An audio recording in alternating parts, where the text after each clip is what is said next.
For many Fox News critics, the January 6th text messages sent to the White House Chief of Staff Mark Meadows from Fox News opinion hosts to call off the Capitol rioting was a terrible indictment of the channel. Multiple Fox News hosts knew the president needed to act immediately. Quote, Mark, the president needs to tell people in the Capitol to go home. This is hurting all of us. He is destroying his legacy, Laura Ingraham wrote.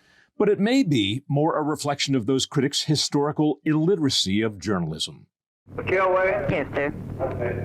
President, I just want to thank you for your friendship and how generous you've been with me in these trying days, and I'm lucky to God that I've got a friend like you, and I want to thank you for your wonderful editorial and everything else. Well, thank you, Mr. President, that we're with you. I never needed you more than I do now, and I as I said, I didn't, this thing came upon me, but I've got to do the best I can, and if you've got any thoughts along that line, please give me the benefit of your experience and wisdom. Thank you, Mr. President. We are with you. President Lyndon Johnson made that call 5 days after the assassination of President Kennedy to the editorial chairman of the Washington Evening Star newspaper and just retired president of the Associated Press. As his grandson, I'm in possession of private, unpublished papers that demonstrate cozy, off-the-record relationships among prominent journalists and public officials are indeed common. They may be a necessary and effective means for better reportage, especially in times of crisis, like rioting. During the uncertain days of the fall of 1943, when victory was not yet assured against the Axis powers, the U.S. was racked by race rioting in major cities, a serious threat to the war effort. In these letters between McElway at the Star and the editors of the New York Times and Los Angeles Times, they discuss how to shape coverage. New York Times editor R.H. McCall writes, "Here are a few words on the racial situation in New York and the manner in which the newspapers here have tried to handle news concerning it." He writes of, quote, "the attempt of the Newspaper Guild to tell its members on the various copy desks around town how to handle the stories of the riot." And he praises Mayor LaGuardia and the Army for the, quote, "good judgment to use blacks to control blacks.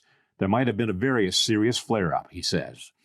L.A. Times editor L.D. Hotchkiss, whose paper is embroiled in coverage of the infamous Zoot Suit riots of L.A., where white servicemen beat up Latino civilians who were out of uniform, writes, "Although I, as a newspaperman, shudder at suppression of any news or photographs depicting the news, have come to the conclusion that racial problems demand our deep thought and consideration and possibly a revised concept of news handling."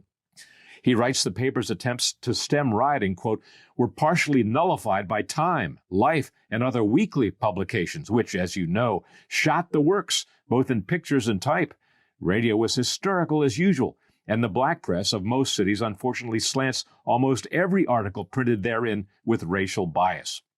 This correspondence is significant, likely having been presented to Army Chief of Staff George Marshall, who was a close friend to McElway, and to the Roosevelt administration.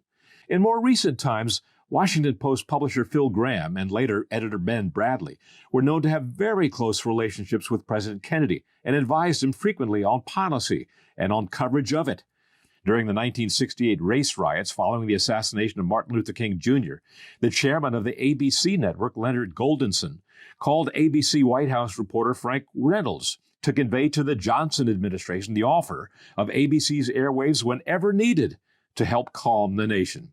And in November 2016, when WikiLeaks revealed a CNN staffer had asked the Democratic National Committee for potential questions to pose to President Trump, the conservative New York Observer compared it to tactics employed in dictatorships. Washington Post reporter Paul Farhi brought the hyperventilating quote down a notch, calling it less evidence of collusion than a continuing lesson in how the news gets made in all its boring glory. Things have become so divisive in media that it reminds us there was a time where friendships, advice, admiration, and insight were freely exchanged between members of the press and politicians, all for the purpose of a better informed public and the continuation of a press free of government restraint. Doug McElway for the Washington Examiner.